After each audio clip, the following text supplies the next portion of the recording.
Jadi Menang Kreatif itu Kak semacam agensi. 2015 masih jalan sendiri gitu. Iya, masih dibayar 2M. Oh, dua apa itu? Generasi Z ini adalah generasi yang mobilitas itu cepat sekali Kak. Ya, terus gimana nih nyikapin yang kalau ketemu sama pelanggan yang menganggap itu aduh mahal banget nih, turunin dong gitu. Teks yang lisensinya untuk personal use terus kita jual Oh, dan dipakai sama untuk logo. iya iya. Dan orang yang punya lisensi itu lihat, ini tidak ada transaksi pembeliannya ke saya. Oke. Nah itu bakalan panjang berurusannya Kak. Oh ya.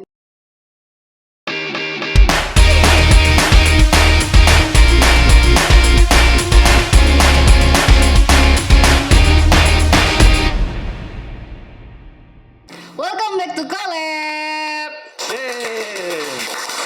Podcastnya Noble School of Business tentunya. Hari ini ada lagi yang spesial dari Collab karena kita mengundang narasumber yang kece bingit, ya, yang fenomenal yang saya datangkan dari Arab Saudi. Ya, beliau ini akan banyak bercerita tentang entrepreneurship dalam bidang jasa atau pelayanan. Dan nama usahanya itu adalah Menang Kreatif. Langsung saja saya hadirkan dari Arab Saudi Fahrul Razi Herman. Ya. Tadi Pak Gada udah bilang nggak pakai H ya. Fahrul Razi Herman. Aduh Ya, Bapak jauh-jauh datang dari Arab. Alhamdulillah. Ini kita spesial banget hari ini karena minggu lalu itu saya sudah kedatangan satu orang dan membahas Oke. tentang jasa juga, tapi ada juga produk yang dia tawarkan ya, yang dia gelutin. Nah ini menarik sekali namanya Menang Kreatif Pak Odi. Oh, Iya. Fahrul Razi ya. Iya. Saya kenal beliau ini namanya Odi. Ya itu nama panggung. Oh nah. Oke, kalau malam atau pagi? Tergantung jamnya aja ya Kak. Oke, kalau malam Odina ya. Iya, bisa. Pak, saya panggilnya Pak atau Mas atau Bang. Biasanya saya panggil Bang ya. Ya mana kita nyaman saja Kak. Bang Odi, iya Bang Odi Iya. ini keren banget namanya Menang Kreatif. Iya, Ya. Kak. Sebelum lebih jauh membahas tentang dunia entrepreneurship ya, kita bahas dulu dong nih. Jelasin dulu ke teman-teman the nobles ya, anak-anak nobel nih tentang apa sih itu Menang Kreatif? Jadi Menang Kreatif itu Kak semacam agensi. Jadi kita bikin studio desain, melayani semua kebutuhan desain untuk branding pelaku usaha. Jadi mulai dari logo, kemasan, sosial media, pokoknya yang berhubungan dengan desain. Odi yang langsung turun atau memang punya tim Iya, di Menang Kreatif ini? kita ada berempat. Oh, Jadi saya desain juga. Jadi ada yang animasi, video, ada yang adminnya. kalau Dua Odi orang. sendiri khusus yang ngedesain. Iya. Oh, oke. Bosnya ya? Bosnya ya? Enggak juga. Gak usah malu-malu gitu jenggotnya ketawa-ketawa mas. Oke. Sejak kapan Odi memutuskan untuk berkecimpung di dunia kreatif dan digital ini?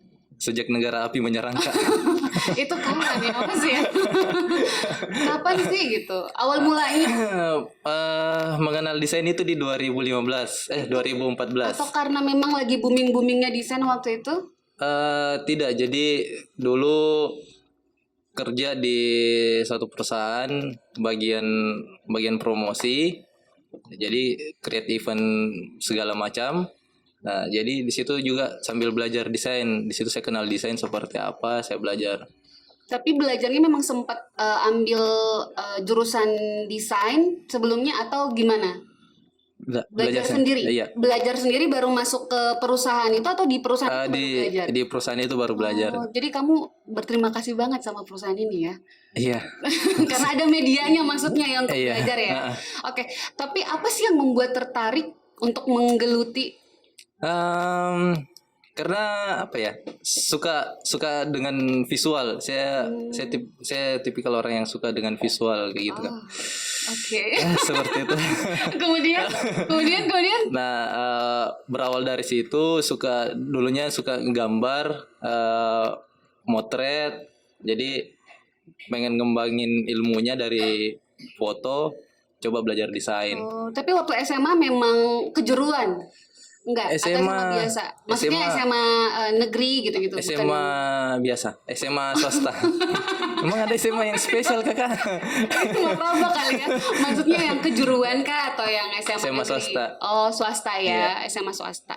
Tapi memang dari kecil udah kelihatan gitu bahwa kamu kayaknya tertarik deh, minat deh dengan yang desain. Iya, dari SMA suka ikut-ikut teman bikin event, terus pokoknya yang berhubungan dengan dunia-dunia seperti itulah. Bukan dunia hitam dan kelam ya. Bukan. Hampir.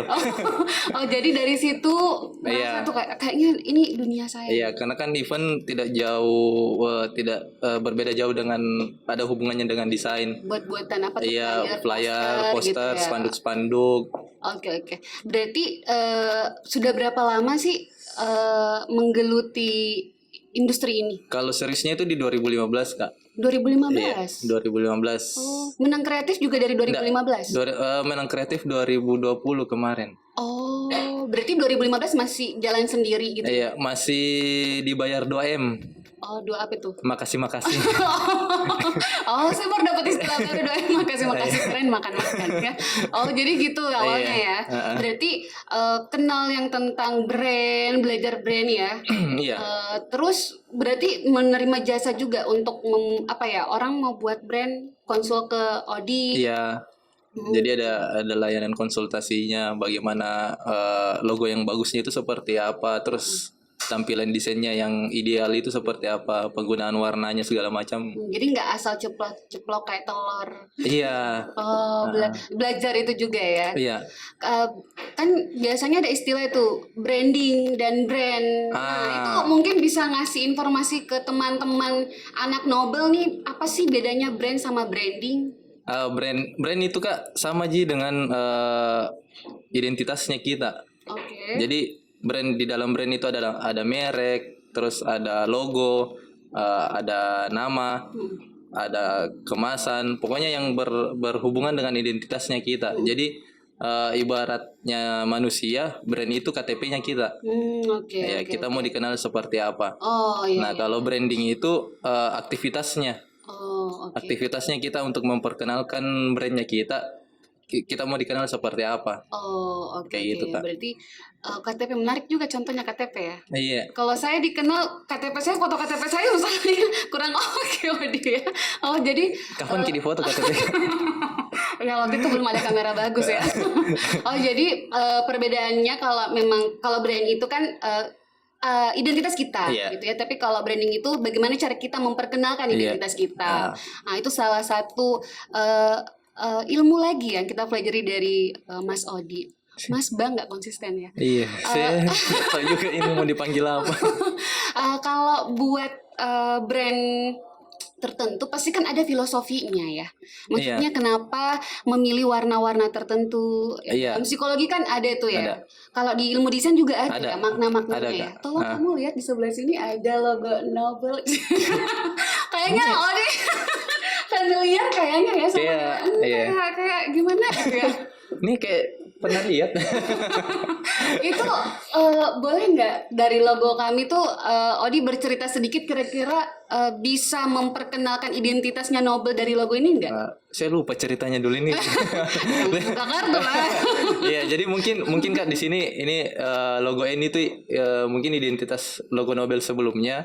Terus ada perisai ini biasa menyimbolkan karakter yang kuat, strong gitu. Okay. Terus biasanya kalau ada lambang bunga atau kapas begini, padi kapas itu lebih apa ya, kayak lebih kekeluargaan, terus lebih itu. Ya, kalau padi kayaknya tumbuh ya. Iya, lebih mengayomi, terus bertumbuh. Oke. Kayak gitu Kak. Itu 1999 pasti udah tahu lah ya maknanya ya. Itu tahun lahirnya. Tebak-tebak kata gitu ya. Kira-kira seberapa penting sih orang tuh memikirkan menentukan sebuah logo untuk menjual produknya gitu loh, atau jasa mungkin yang ditawarkan? Penting sekali Kak.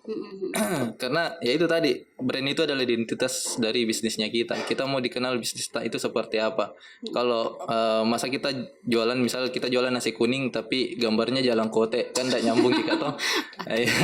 Ini kan mumpung lagi jam-jam krisis ini kata enaknya itu. Iya. Kalau saya sih nggak masalah, nggak puasa ya. Oh, jadi harus sampai segitunya ya memperhatikan. Jadi nggak cuman bermodal enak aja gitu ya. Iya. Harus memperhatikan bagaimana desainnya juga, kemasannya gitu. Kemasannya ya, seperti apa, penggunaan warnanya seperti apa, terus tagline-nya seperti apa. Oke. Berarti banyak maksudnya ada medium yang kamu gunakan. Ada. Ya, kira-kira medium apa sih yang lebih baik digunakan itu untuk meningkatkan brand sebuah usaha? Konvensional kah atau yang digital saat ini tentunya? Ya, sekarang kan zamannya era digital. Saya kira bilang zamannya era Jokowi. Wow. Kan era Jokowi gitu loh.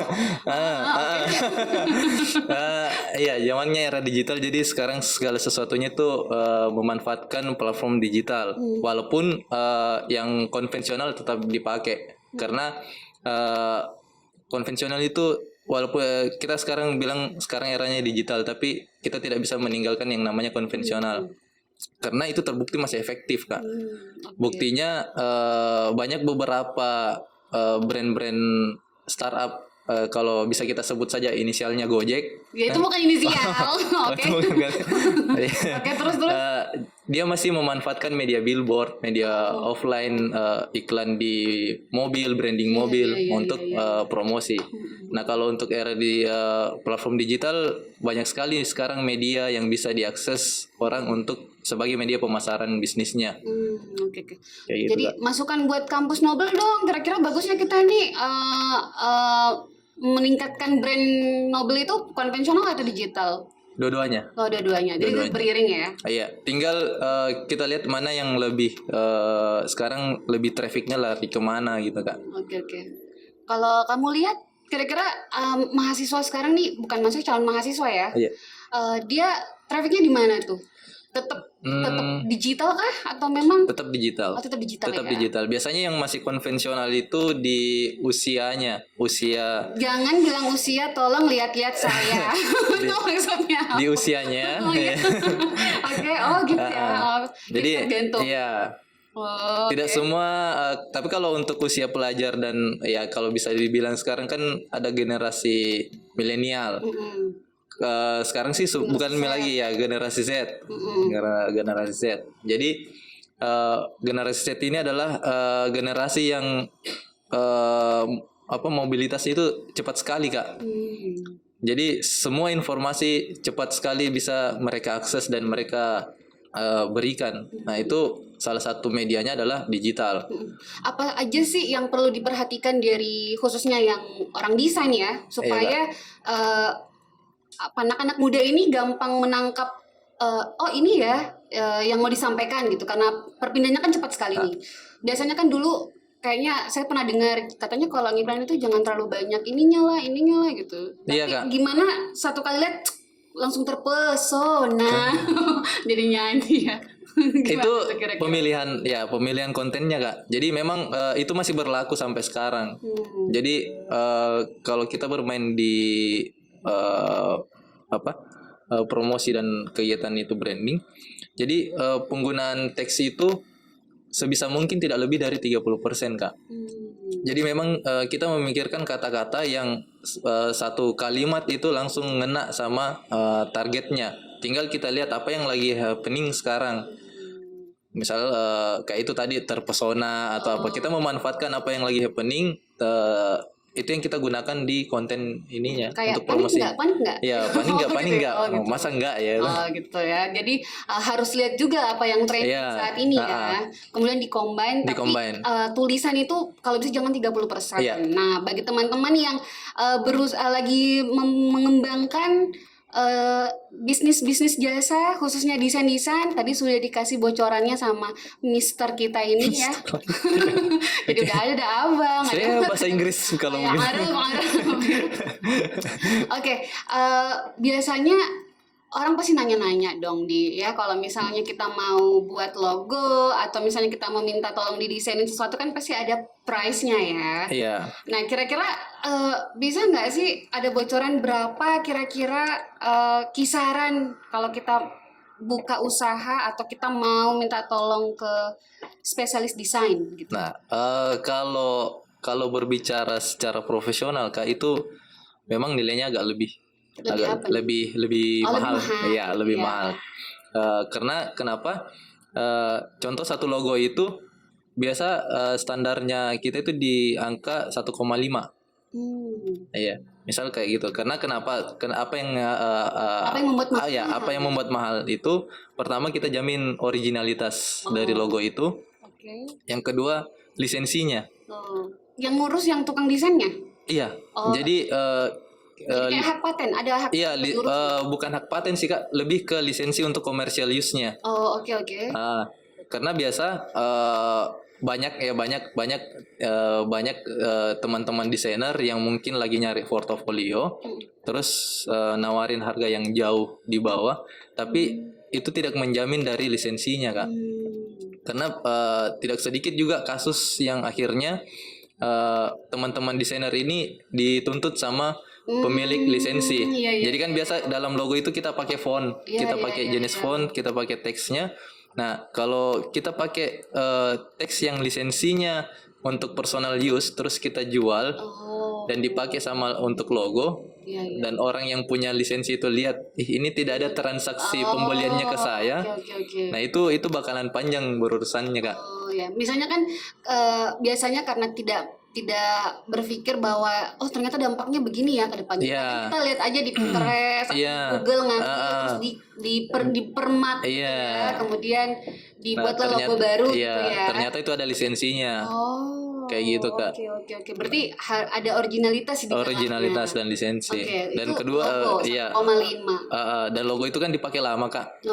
Logo itu bukan cuma dipakai 1 2 3 hari. Jadi ya kalau misal 1,5 dipakai dalam 5 tahun ya kurangi berapa hari? Bagi sih. Oh, murah berarti ya, ya. Bayar di depan ternyata. Iya.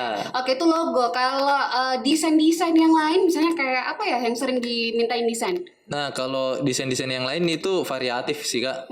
Jadi kalau kayak Instagram itu beda-beda sesuai dengan kebutuhannya. Instagram maksudnya di feed Instagram, feednya, tampilan Instagram.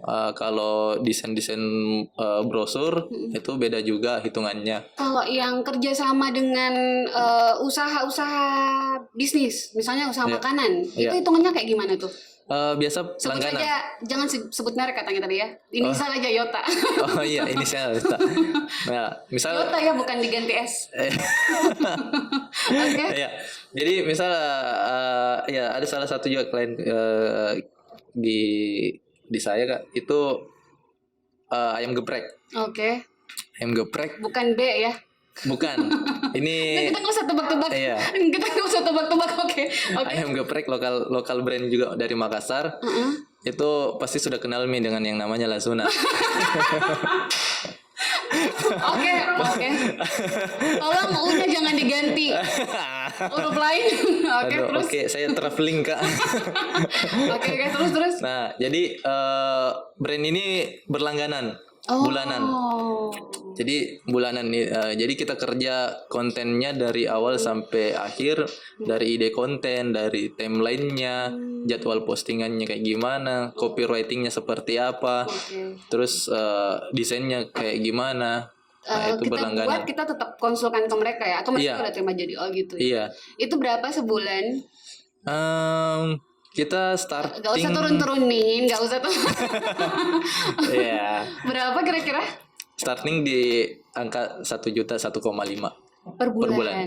Per bulannya tuh. Jadi dapat lagi kisaran. Jadi kalau teman-teman yang memang senang menggeluti perdesainan gitu ya, sudah dapat gambaran kalau saya benar-benar seriusin usaha ini, saya bisa punya penghasilan minimal 1,5 per bulan juta ya. Nah, tapi itu enggak kerja sendiri ya, tetap sama teman-teman. Dan harus diimbangi dengan hasil yang bagus. Iya. Oh ya, apa sih yang membuat Menang Kreatif itu berbeda dengan usaha desain yang lain? jasa desain. Namanya Kak, beda. Oh, jadi biar bagaimanapun gue tetap menang gitu ya. Iya, Atau sebenarnya harganya lebih pricey kah atau apa gitu? pada dasarnya sih semua bisnis sama semua Kak. Oke. Iya, kita cuman memberikan beberapa value yang misalnya kayak gratis konsultasi.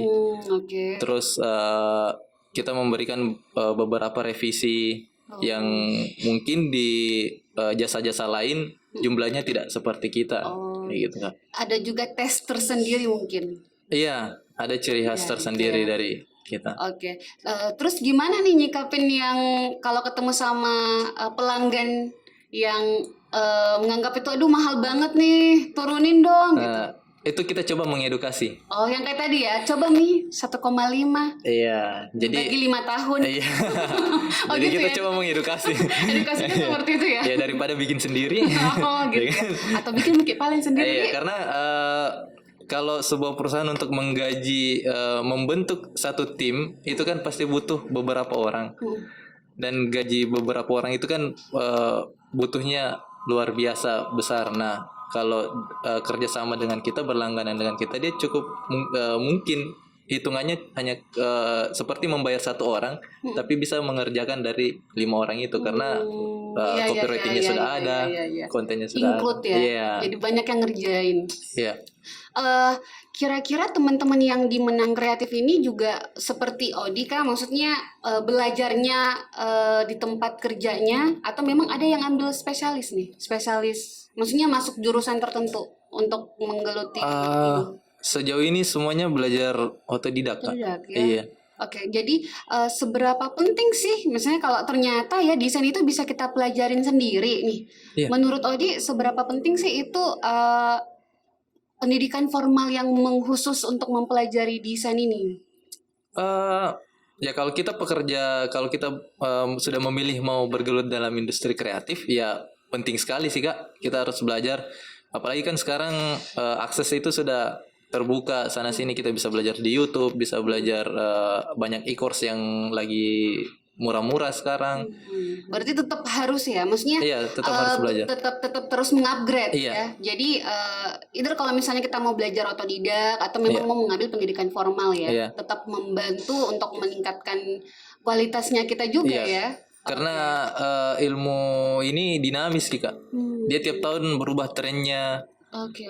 Jadi kalau tidak Dan di-upgrade terasa juga. ya, Iya. terasa dari yang kira-kira gimana sih perbedaan waktu desain yang waktu Odi mula-mula gitu, yang waktu berawal banget, yang Nah, awal banget. Yang awal sekali itu banyak desain yang suka tabrak-tabrak warna begitu Kak. Terus aset-asetnya yang masih biasa-biasa. Nah kalau sekarang trennya itu lebih ke 3D. Jadi 3 dimensi. 2020 itu trennya flat design istilahnya. Iya. Jadi harus upgrade terus. Iya, gitu jadi ya. kalau tidak di-upgrade juga ya. Berarti sebenarnya teman-teman kalau memang ngerasa bahwa minatnya ada di situ, itu bisa akses di mana aja, bisa belajar YouTube juga ya. Iya. Pak Odi sendiri buka jasa kursus kah untuk mengajar buat teman-teman, siapa tahu ya anak Nobel ini mau gitu ya belajar meningkatkanlah kualitas mendesainnya gitu. Iya, bisa Bisa hubungi di bawah ini ya, nanti Iya, ada nanti. kontaknya. Di mana kan? Nggak tahu. Oke. Mungkin yang terakhir nih buat anak Nobel ya.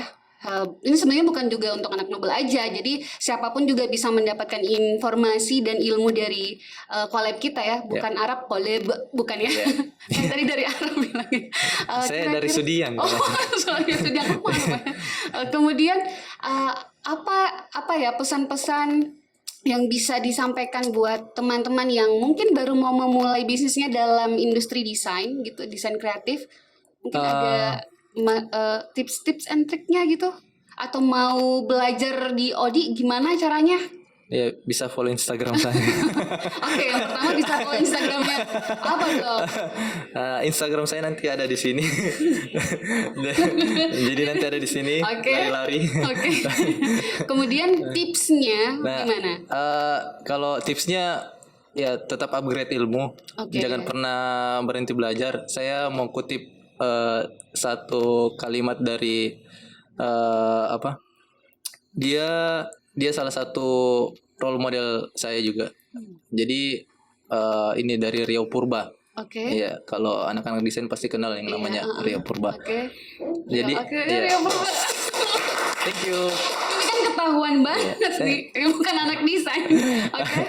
Jadi ada satu kalimat dari Rio Purba ini, dia ngomongnya sejelek-jeleknya desain pasti ada yang suka. Oke. Sebagus-bagusnya desain pasti ada yang tidak suka. Oh, mantap. Jangan pernah berhenti untuk berkarya. Oh, luar biasa. Luar biasa Bang Odi ya, Farurazi Erman nggak pakai H ya. Terima kasih atas waktunya ya Bang. Iya, makasih banyak. Begini. Oke teman-teman, tadi kita sudah mendengar cerita dari Bang Odi tentang dunia industri kreatif ya. Iya.